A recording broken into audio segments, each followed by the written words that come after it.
In this video, we're going to talk about the characteristic polynomial and the eigenspaces and eigenvectors of a square n by n matrix. Well, in the previous theorem, we were trying to find eigenvalues of a matrix, and we said that we need to find the roots of the determinant of a minus lambda I. That turned out to be a polynomial.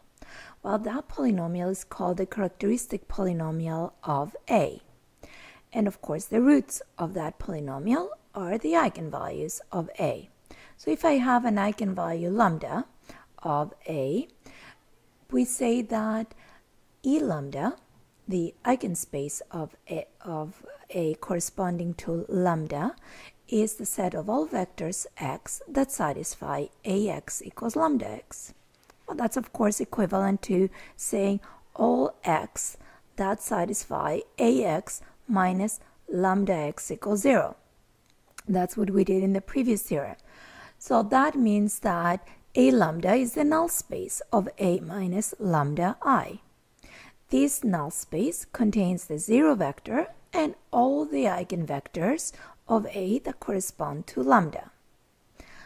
Well, let's try to find the eigenspaces of the matrix that we had as an example in the previous example. In that example, we had the matrix A to be the matrix 1, 2, 0, 2, 1, 0, and negative 1, 2, 3. And we found out that this matrix had eigenvalues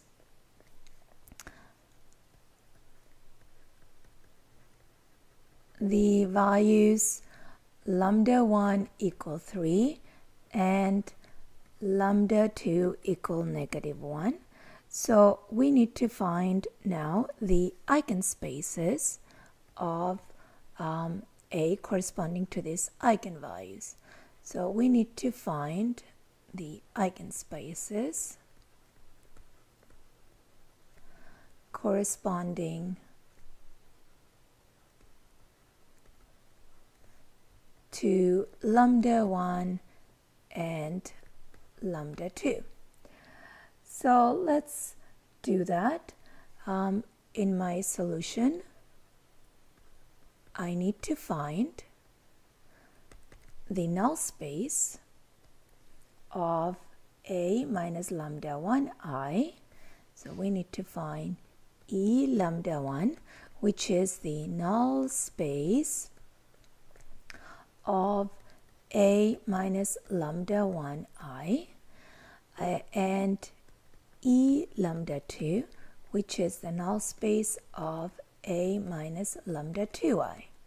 So let's just start with the first eigenspace.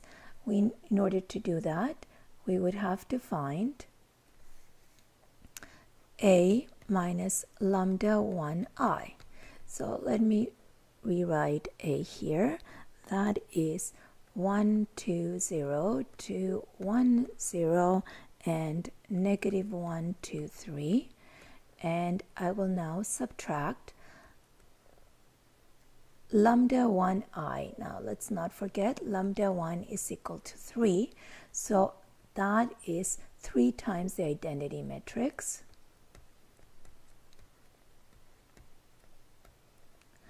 And that is equal to the matrix, well, basically subtracting 3 from the main diagonal of A.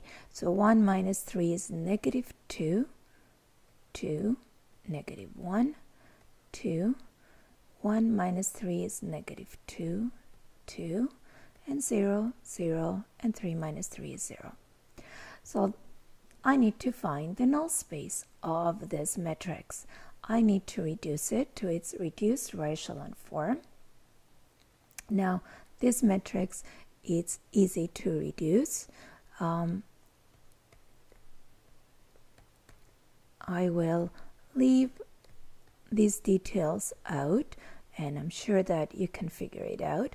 But this is rho equivalent to 1 minus 1, 0, 0, 0, 1, 0, 0, 0. And I have that this matrix is in a row-reduced echelon form. So in order to find all the vectors that are in the null space of A minus lambda 1I, I need to find all the vectors that are in the null space of H. So we see that Hx is equal to the 0 vector, where x is the vector x1, x2, x3, if, of course, x1 minus x2 is 0, and also x3 is equal to 0. So that tells me, of course, that x1 and x2 are equal, and that x3 is 0. So x is the vector of the form S, S, 0, where S is any real number. Well, that means that the null space E lambda 1 of H consists of all these vectors. Well, this is the span of the vector 1, 1, 0. So we have found the eigenspace corresponding to lambda 1 equal 3.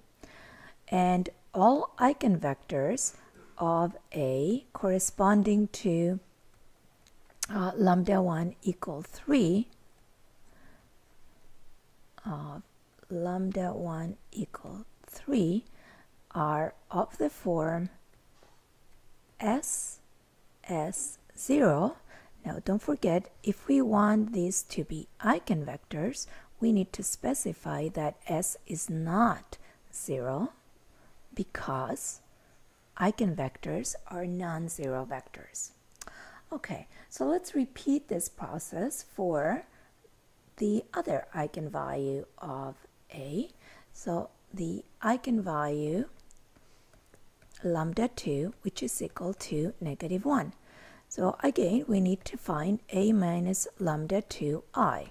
So that would be the matrix A, which is 1, 2, 0, 2, 1, 0, minus 1, 2, 3,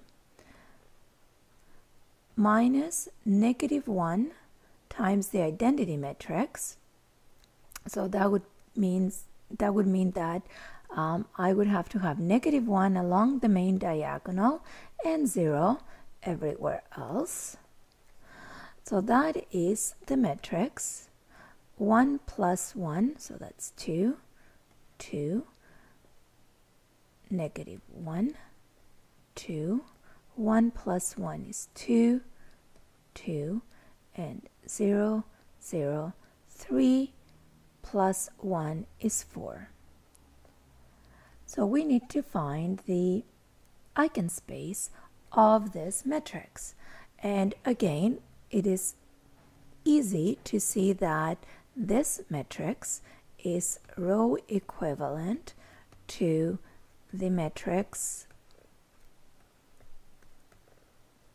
1, 1, 0, 0, 0, 1, 0, 0, 0.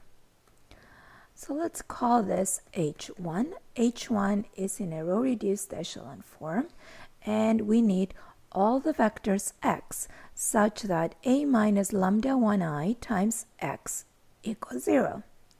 The null space of this matrix here. Well, that's equivalent to, that's the same thing as the null space of H1. So we need H1x to be 0. And this is true if x is the vector x1, x2, x3. And in this case, we would need to have x1 plus x2 equals 0. That's from the first row here. And that x3 equals 0. Well, that's the same thing as saying that x1 is equal to negative x2 and that x3 equals 0. So this vector x here would have to be of the form s, negative s, and 0.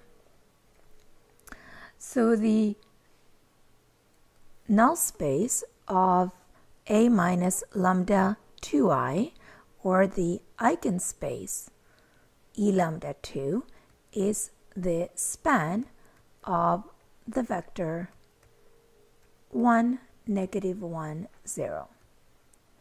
So this span here contains all vectors of the form s, negative s, and 0. And of course, if we want the eigenvectors of lambda 2 is equal to negative 1, these are of the form s, negative s, 0, where s is not the 0 scalar number, because eigenvectors are non-zero vectors.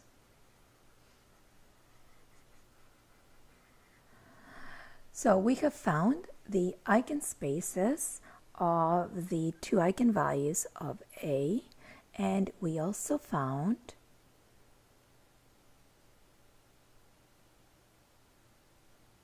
the eigenvectors. Let's just go over this. There it is. The eigenvectors of lambda 1 and of lambda 2.